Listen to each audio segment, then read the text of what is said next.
যে আমাদের বর্তমান শিক্ষা কারিগরের যে বেহাল দশা, তখন ব্রিটিশরা শিক্ষা ব্যবস্থা তাদের কন্ট্রোলে নিয়ে নিয়েছিল। সকল মসজিদ মাদ্রাসার নামে ওয়াকফ করা সম্পত্তি বাজেয়াপ্ত করে দিয়েছিল।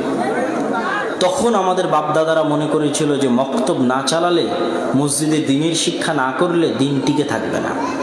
আজ আমাদের মুসলিম দেশে, মুসলিম ভূখণ্ডে শিক্ষা কারিকুলামের যে অবস্থা, আপনারা যদি মসজিদ ভিত্তিক মক্তব পরিচালনা করে শতভাগ মুসলমানের সন্তানকে ন্যূনতম দিনের জ্ঞান না দেন, তাহলে আমাদের ভবিষ্যৎ অন্ধকার।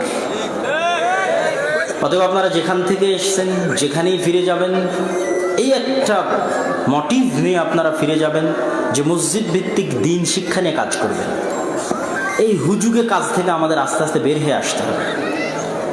মানুষ আমাদের দেখলে মনে করে বক্তা, কখনো দেখলে মনে করে না যে আমরা মানুষকে দুটো কিছু শিক্ষা দিতে পারি। শিক্ষা ভিন্ন জিনিস। আমি বক্তব্য দিতে আসছি, আপনারা এসেছেন, আজ আপনার মসজিদে একটা দার্স চালু করি, এক সপ্তাহে একজনও থাকবে না। মানে আপনি আমাকে বক্তাই মনে করেন, শিক্ষা দেওয়ার যোগ্য শিক্ষক মনে করেন না। আমাদের এই জাতির কাছে শিক্ষার মূল্য নাই। কিন্তু এটা কঠিন হলেও এটাই চ্যালেঞ্জিং, এটাই আমাদের মুক্তির রাস্তা। আমাদেরকে এটা নিয়ে কাজ করতে হবে। অতএব আপনারা যারা যেখানে যেভাবেই দাওয়াতি কাজের সাথে সম্পৃক্ত আছেন, মসজিদ ভিত্তিক দিন শিক্ষাকে গুরুত্ব দেন।